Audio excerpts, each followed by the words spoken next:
Bismillahirrahmanirrahim. Assalamualaikum warahmatullahi wabarakatuh. Alhamdulillah wassalatu wassalamu ala Rasulillah wa ba'd. Para ikhwah fiddin, azani Allah wa yakum wa akhwatillah. Pada halaqah yang kelima ini kita akan membahas tentang pembagian macam-macam air dilihat dari penggunaannya di dalam taharah. Berkata muallif rahimahullah, "Tsummal miyah ala arba'ati aqsam." Kemudian pembagian air ada 4 macam. Pembagian 4 macam ini di dalam mazhab Syafi'iyah, di mana 3 macam adalah masyhur di kalangan para fuqaha dan 1 macam khusus di dalam mazhab Syafi'iyah. 3 macam yang masyhur di dalam pembagian oleh para fuqaha. Yang pertama, air yang tahur, yaitu air yang suci dan mensucikan. Contohnya adalah air hujan. Kemudian air yang tahir, air yang suci namun tidak mensucikan, contohnya adalah air teh. Yang ketiga, air yang najis, yaitu air yang terkena barang atau benda-benda yang najis. Kemudian pembagian yang khusus di dalam mazhab Syafi'i, yaitu air yang tahur wa makruh, air yang suci dan mensucikan, akan tapi air tersebut makruh untuk digunakan. Berkata muallif rahimahullah setelah menjelaskan bahwasanya pembagian air ada 4 macam. Yang pertama, tahirun wa mutahhirun ghairu makruhin wa huwa ma'ul mutlaq. Air yang suci dan mensucikan yang dia tidak makruh penggunaannya, maka ini adalah air mutlak. Para ikhwah fiddin azani Allah wa iyakum, air ini adalah air yang digunakan untuk kita bersuci, air yang dia mengangkat hadas dan menghilangkan najis, ya. Dan dia adalah air mutlak. Dan apa itu air mutlak? Dikatakan para ulama, kullu ma'in baqiya ala wasfihi allati khalaqahu Allahu alaih, yaitu setiap air yang dia masih tetap pada sifat aslinya yang Allah ciptakan dia, yang Allah ciptakan air tersebut, ya.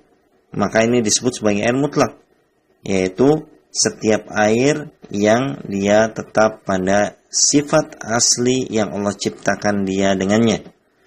Kemudian atau kita katakan kullu ma'in nazala minas sama' au naba'a minal ardi biduni ayyughayyirahu istikhdamul bashar wa hadha huwa ma'ut tahur.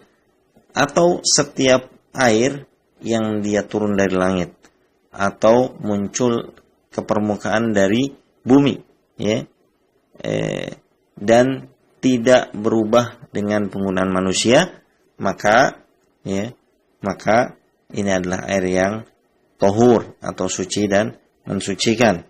Apa yang dimaksud dengan baqi ala asli khilqatihi, yaitu dia tetap pada sifat asalnya, ya, yaitu maksudnya adalah tidak berubah 3 sifat asli yang terkait dengan warna maupun baunya maupun rasanya.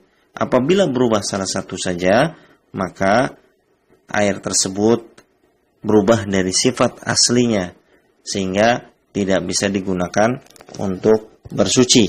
Apabila berubah karena benda yang suci, maka dia menjadi air yang suci dan tidak mensucikan. Apabila berubah dikarenakan benda yang najis, maka dia menjadi air yang najis yang tidak suci dan tidak mensucikan. Kemudian perlu diketahui bahwa perubahan air disebabkan benda yang suci ada 2 macam.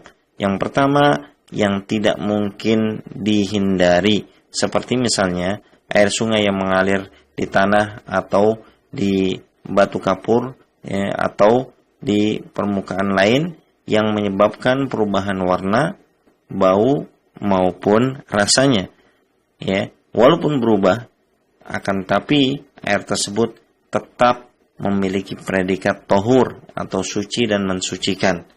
Berbeda apabila perubahan yang kedua, yaitu perubahan yang bisa dihindari, ya, seperti air teh. Ini bisa dihindari.